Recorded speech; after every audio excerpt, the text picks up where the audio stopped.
अलिबाग पासून हाकेच्या अंतरावर असलेल्या खडताळ पुलावर गुरुवारी झालेल्या भीषण अपघातात 2 तरुण गंभीर जखमी झालेत। स्कूटी आणि मोटरसायकलची समोरासमोर झालेली ही धडक इतकी भीषण होती की दोन्ही वाहने हवेत उडून काही अंतरावर फेकली गेली।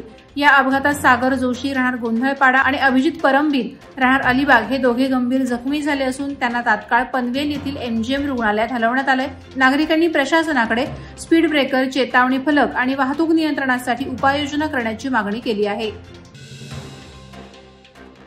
अमेरिकन चलन असणारे डॉलर स्वस्तात देण्याचा आमिष दाखवून लाखो रुपयांची फसवणूक करणाऱ्या टोळीला नवी मुंबई पोलिसांनी जेरबंद केले। झारखंड राज्यातील ही टोळी नवी मुंबईसह इतर भागात फसवणुकीचे प्रकार करत होती। त्यांच्या अटकेनंतर 3 गुन्ह्यांची उकल करण्यात पोलिसांना यश आले। शिळफाटा मुंब्रा परिसरात सापळा रचून पोलिसांनी मोहम्मद शेख उर्फ रफिक, आलमगीर शेख, खोसमुद्दीन शेख उर्फ येलीम, रिंकू शेख, रोहिम शेख आणि अजिजुर शेख यांना 28 ऑक्टोबर रोजी अटक केली आहे। प्रकल्पग्रस्त प्राधान्य प्रमाणपत्र धारकांना रिलायन्स इंडस्ट्रीज लिमिटेडच्या नागोठणे प्रकल्पातील कंपनीमध्ये कायमस्वरूपी नोकरी मिळावी या प्रमुख मागणीसाठी आझाद मैदान मुंबई येथे सुरू असलेलं बेमुदत आमरण उपोषण 14व्या दिवशी सुरू आहे। सरकारने याबाबत गांभीर्याने विचार केला नाही तर आंदोलन तीव्र करू असा इशारा भूमिपुत्र प्रकल्पग्रस्त सामाजिक संस्थेचे अध्यक्ष गंगाराम मिनमिने यांनी दिला। भूमिपुत्र प्रकल्पग्रस्त सामाजिक संस्था नागोठणे आणि वंचित बहुजन माथाडी कामगार युनियनच्या नेतृत्वाखाली हे उपोषण 8 ऑक्टोबर पासून सुरू आहे। सायबर सुरक्षा सप्ताहानिमित्त खांदेश्वर पोलीस ठाण्याच्या वतीनं शाळा, महाविद्यालय तसंच सामाजिक आणि धार्मिक कार्यक्रमांमध्ये सायबर सुरक्षेबाबत जनजागृती उपक्रम राबवण्यात आले। विद्यार्थ्यांना आणि नागरिकांना ऑनलाईन फसवणुकीपासून बचावासाठी मार्गदर्शन करण्यात आलं। पनवेल रेल्वे स्टेशन आणि डीमार्ट येथे पथनाट्य सादर करून संदेश देण्यात आला तर खांदा कॉलनीत रोटरी क्लबच्या सहकार्याने सायकल रॅली आयोजित करण्यात आली। नागरिकांनी उत्स्फूर्त सहभाग नोंदवत सायबर सुरक्षेबाबत सतर्क राहण्याचं आश्वासन दिलं। खांदेश्वर पोलीस ठाण्याच्या या उपक्रमाचं सर्वत्र कौतुक होत आहे।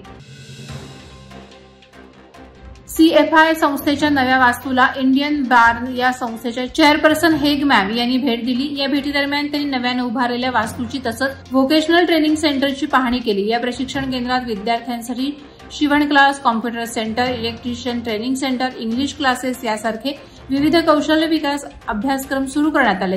ही नवीन वास्तू पाहून त्यांना अतिशय आनंद झाला। त्यांनी विद्यार्थ्यांशी संवाद साधून त्यांचे अनुभव आणि मनोगत जाणून घेतलं।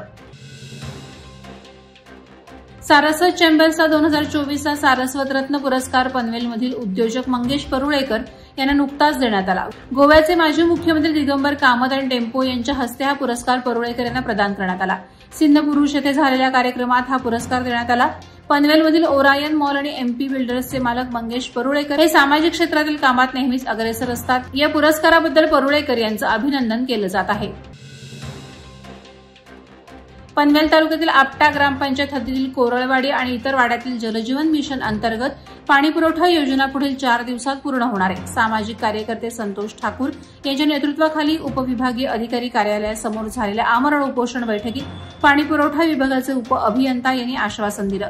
त्यानंतर उपोषण स्थगित करण्यात आले। या योजनेचे लोकार्पण 4 नोव्हेंबर रोजी उपविभागीय अधिकारी पवन चांडक यांच्या हस्ते होणार आहे। तसंच रस्त्याच्या दुरावस्थेच्या पाहणीसाठी चांडक यांनी सार्वजनिक बांधकाम विभागासह दौऱ्याची घोषणा केली।